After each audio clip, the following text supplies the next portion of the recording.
My name is Michael DeLu, and if you are a fan of the NBA just like myself, do me a favor and join the Pull Up the Tape community. It's pretty simple. It's actually really, really simple. Just hit the subscribe button and become a member, because why the fuck not? You know what I mean? It helps me reach my long-term goals, and it brings you into the community. All right, with that being said, let's just get right into the politics of today's recap. So, one of the few series that I actually feel like is pointless because the two teams, like we know who the superior team is. The Boston Celtics won another game against the Atlanta Hawks, and they're now up 2-0 in the best-of-7 series against the Atlanta Hawks with their 119-106 win against the Hawks yesterday. There's a lot of game twos. This one is probably the most uninteresting one and the most meaningless one. I mean, it is a playoff series, whatever the case may be, but that's sometimes the good and bad with some first-round series. Not every first-round series is going to be competitive.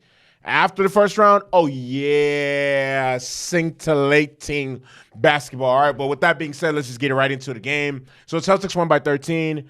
The Celtics were just superior in every single facet of the game of basketball than the Hawks. Every single fucking facet.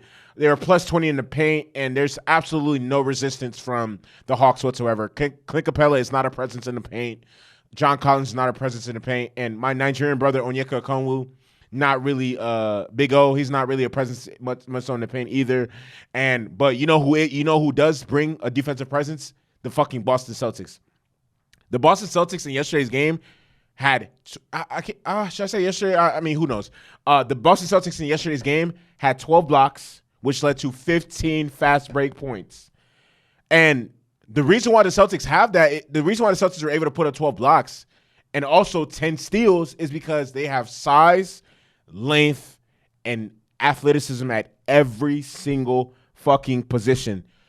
The Boston Celtics, unlike a lot of other teams, can literally switch everything. Literally, they can switch everything. Not many teams have the personnel to be able to do what the Celtics can do, which is why the Celtics are going to be a tough matchup for any team in the NBA, not even the Eastern Conference, any team in the NBA to beat. And truthfully, the Hawks just have no answer. So along with 12 blocks, they also had 10 steals. And honestly, the Hawks just have no answer.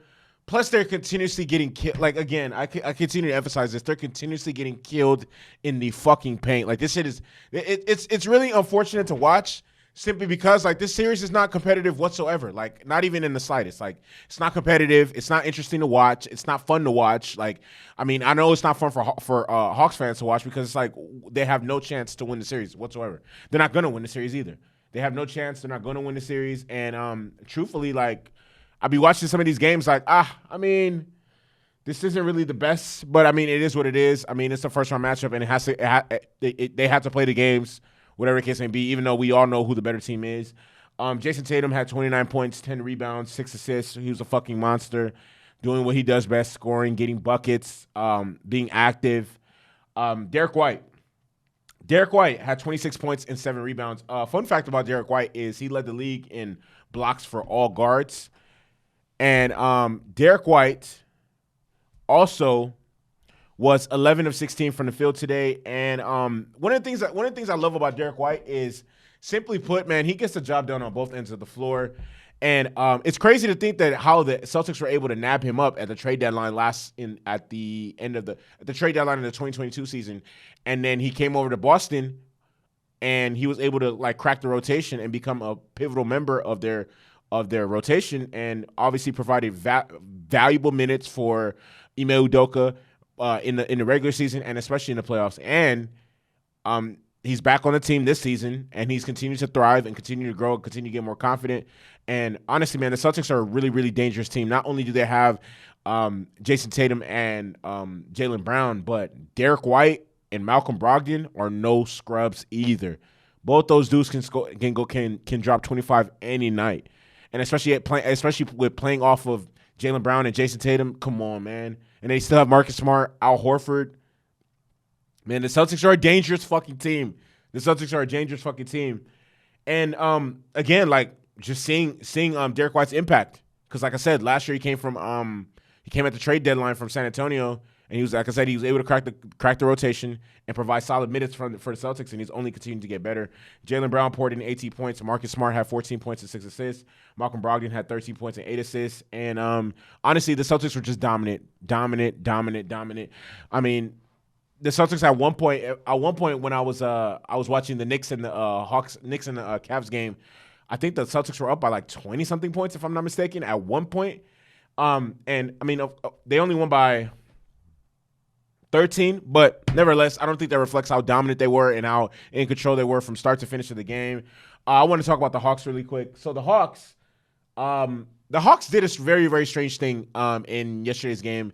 The Hawks essentially tried to switch up their identity, and what I mean by that is they essentially so the Hawks took the most threes they had ever taken in any game all season.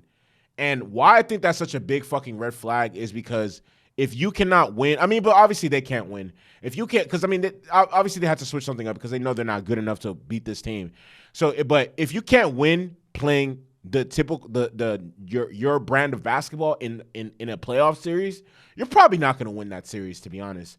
And they know they can't out anything the Celtics. So, okay, well, let's just jack up more threes in the Celtics. But truthfully, that's not going to work. Big red flag. It didn't work in this game. It's not going to work in any game. I mean, maybe they might muster up one game, but if the Celtics are smart, they'll wipe the floor with these niggas, go to ATL, hey, beat these niggas down, and then head to Magic City and get some wings. That's what the fuck. If the Celtics were really on demon time, beat these niggas' ass, head to Magic City for me. Let's get these wings, nigga. Let's get these strippers for me. Bands that make her dance. Bands that make her dance. Hey, all these cheeks popping pussy. I'm just popping bands. Bands that make her dance. Dance. DeJounte Murray was the only person that really, really brought it today. He had 29 points, 6 rebounds, 6 assists. He had 7 threes. He was aggressive. He was trying to find his shot. He was trying to will his team back into the game. But it was all for naught because, you know, when he got hot in the third quarter, the Celtics said, look, come, slow that shit down, bro. Slow that down. Like I said, it was all for naught. Trae Young had 24 points, 6 assists. DeAndre Hunter had 18 points, 12 rebounds. Bogdanovich had 18 points, 4 assists. I mean, the Hawks fought, I guess. I mean, they didn't get blown out for the whole game, but nevertheless, I don't really care about this series, but nevertheless, I'm going to keep putting out these videos because I'm going to be consistent. I'm going to be consistent, and I'm going to be consistent, all right? But with that being said, my name is Michael DeLu. Like I said before in the beginning of the video, if you are a fan of the NBA, do me a favor and join the Pull Up the Tape community by hitting the subscribe button. Why not? Why not? It only takes a couple seconds. Hit that bitch. I'm out this hoe.